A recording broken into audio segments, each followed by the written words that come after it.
Merci beaucoup Agathe Lambré. On va écouter Emmanuel Macron dans cette entreprise. Quand on préparait les choses sur la filière bois, vous étiez, Monsieur Mathis, déjà aux avant-postes pour qu'on essaie d'avancer. On a ensuite pris, comme vous le savez, des réglementations importantes pour la construction, la fameuse RE 2020 pour les plus techniciens qui est très importante pour la filière bois. Et vous étiez à mes côtés il y a quelques semaines en Afrique, au moment où on a tenu ce premier sommet pour les forêts, pour essayer de montrer qu'au fond, on avait un chemin pour l'activité économique et la lutte pour la biodiversité contre le réchauffement climatique. Et votre secteur en est le parfait exemple. Et en gros, si on arrive à vous aider à vous développer dans les prochaines années, ce qui est le but, à ce que des comparables se développent, on va réussir à gagner 3 batailles fondamentales pour le pays qui sont pour moi au cœur de tout. L'indépendance, la réindustrialisation et le climat. L'indépendance, pourquoi? Parce qu'on est une des plus grandes forêts d'Europe, mais on exploite mal notre bois. Donc on doit réformer l'ensemble de la filière pour justement, on en parlait, mieux prévoir la production, mieux traiter le bois, mieux ensuite l'exploiter et le valoriser, parce qu'aujourd'hui on l'exploite mal, on importe trop de bois et on importe encore plus d'éléments transformés en bois qui viennent d'ailleurs. C'est de la folie complète. On doit être plus souverain, on peut le faire. La deuxième bataille, celle qui crée des emplois, et ce qui crée des emplois, c'est ce qui permet ensuite de financer nos services, l'école, l'hôpital, d'aider nos collectivités locales, c'est l'industrie. Notre problème, c'est qu'on a eu 30 ans de désindustrialisation. On est en train de tourner ça par nos efforts collectifs. Votre secteur est au cœur de cette bataille. Troisièmement, le climat, c'est que plus on développera des grands projets et des constructions en bois, plus on évitera des matériaux qui sont émetteurs de CO2 et plus on capturera. Et on gardera la capture qui est faite par le bois de CO2.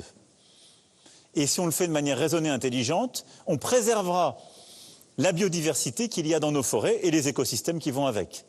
C'est ce qu'on veut faire pour notre pays et à l'étranger.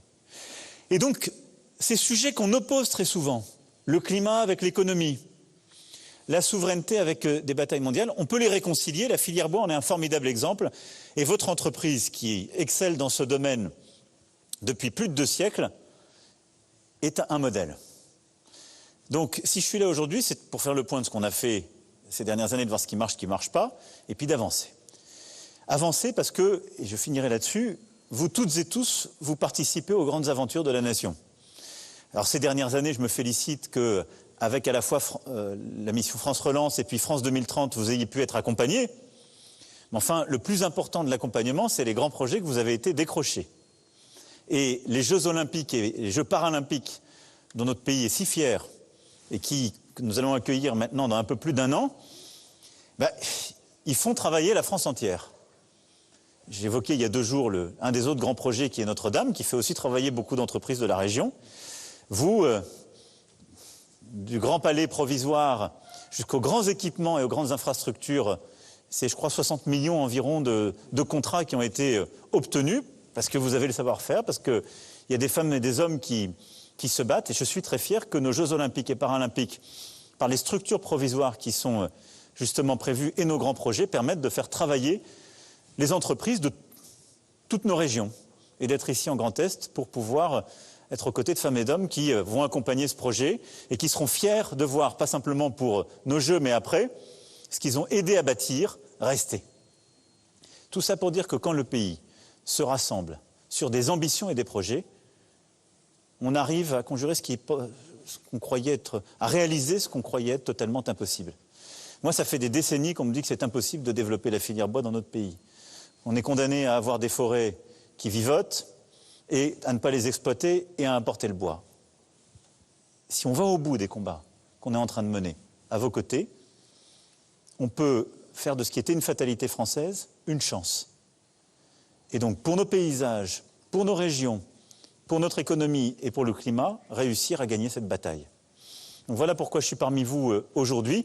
Ce qui m'intéresse, c'est aussi pouvoir échanger avec vous sur les difficultés du moment, le coût de la vie et les prix qui augmentent, comment se passent les carrières, on a commencé à le faire dans l'entreprise, beaucoup de sujets qui vont animer aussi l'agenda économique et social des prochains mois et qui, dans des entreprises du tissu industriel comme le vôtre, sont à traiter avec justement le dialogue social, les lois qu'on doit continuer de prendre et tout ce qu'on doit améliorer.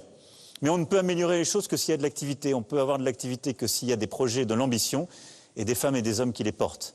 Et c'est aussi pour ça que je suis devant vous aujourd'hui, pour vous remercier de cet engagement, rendre hommage aussi à cette excellence française que, eh bien voilà, nos salariés, quelle que soit leur qualification, quel que soit le secteur, parfois en arrivant avec des qualifications juste après le bac ou après une première formation, vont réussir à gravir les échelons dans l'entreprise à coup d'engagement, à coup de compagnonnage, à coup de volonté de durée et de fidélité.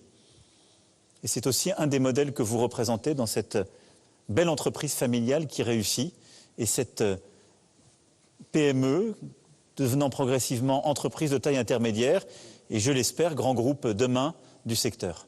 Je ne serai pas plus long. Voilà, je veux surtout vous entendre et vous dire que vous êtes au cœur d'une des ambitions du pays, d'un de ces grands chantiers que j'évoquais, celui du travail, celui de la réindustrialisation verte et celui qui est au cœur aussi de nos paysages et de nos forêts.